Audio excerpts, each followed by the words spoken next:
up in Clark Mills, which was not that far from New Hartford, and went to Clinton schools. And she loved Clark Mills. She still talks about, the house she grew up in, and her dog lady who would go everywhere. It was a Great Dane who would go everywhere there, and walking in the train tracks. And it sounded like a very idyllic, small town childhood.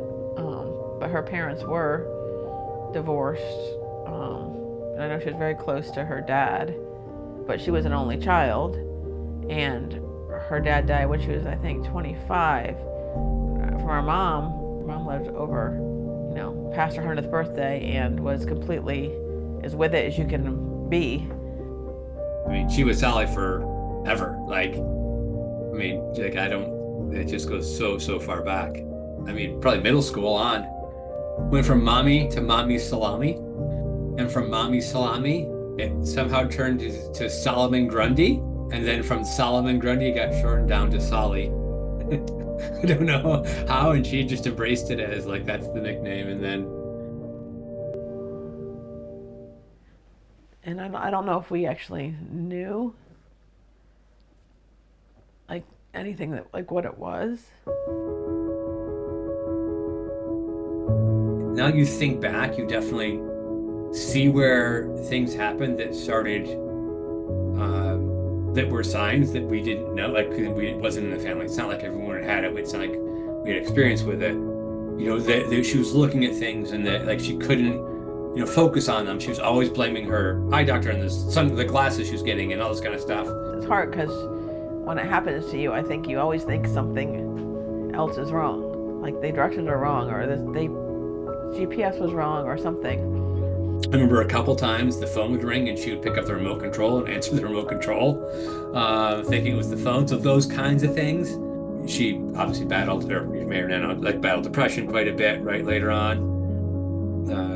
But 20 or so years ago, is probably when, and then it obviously progressed quite a bit to the point where, she could take care of herself.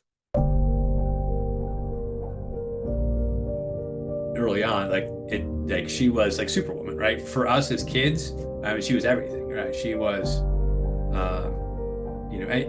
she could fix anything, solve anything, make any problem better, everything. When I think back to what you know of her as your mom, and then when she goes through Alzheimer's, and you kind of really think back to everything that happened. There was the Sally who was young, who was the, kind of a tomboy, but the daddy's girl, all that.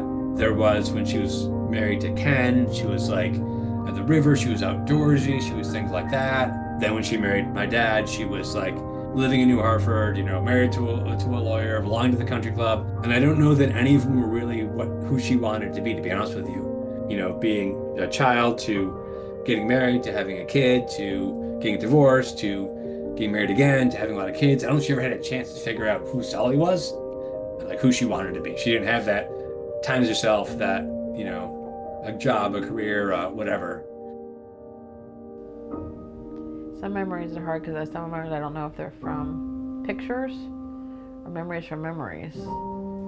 I remember playing in the snow, but there's a picture of that with Todd and her and I. But that may be from the picture I remember, and I'm not sure if it's an earnest memory or not. But I know I remember playing on the front yard with Todd and my mom.